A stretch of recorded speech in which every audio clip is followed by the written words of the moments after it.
After gunshots rang out in El Paso and 13 hours later in Dayton, the U.S. bishops issued statements in rapid succession. Venice, Florida Bishop Frank Dewane, the head of the U.S. Bishops' Committee on Domestic Justice and Human Development, co-authored what was said during that turbulent time. He joins us now. Bishop Dewane, thank you so much for being with us. You and your brother bishops are calling these massacres an epidemic against life. Are you saying this is a pro-life issue?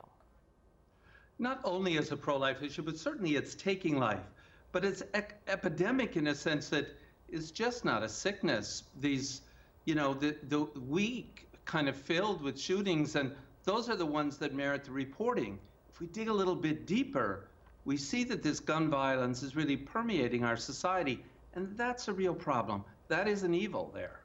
A statement from you and USCCB President Cardinal Daniel DiNardo also said something remains fundamentally evil in our society.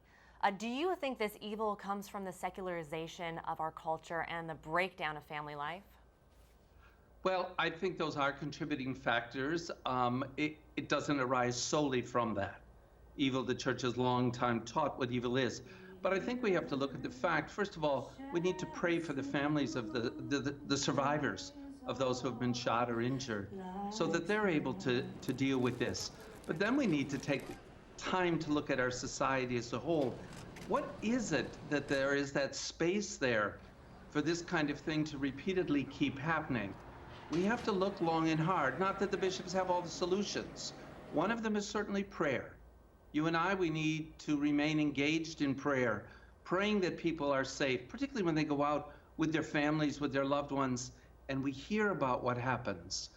No one should have to live like that in what we call, quote unquote, civilized society. Well, expressions of faith are increasingly banned in daily public life. Does that contribute to the American crisis? And how much does faith become prominent again? Well, I would hope that faith would have a resurrection. The bishops call for prayer, and early on, where there's the shooting, some said, well, kind of enough with this prayer. No, that's who we are. We have to continue to pray. We have to continue to give that witness of who we are as men and women of God out in society. And that means standing up and speaking out. And it means invoking the Lord to keep us safe, to keep us free from harm.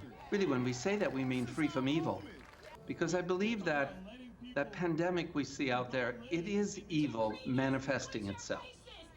Well, let's talk about some possible actions. The U.S. bishops have long advocated for responsible gun laws. What would you like to see enacted? Well, I think we could begin with the background checks that are spoken of. Even in some states that's done already, but we need to do this on a national level.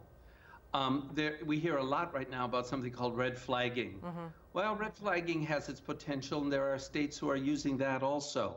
It's a similar kind of thing, like background checks, but an early identification of a difficulty. We also need to get greater control on the kind of guns that are sold.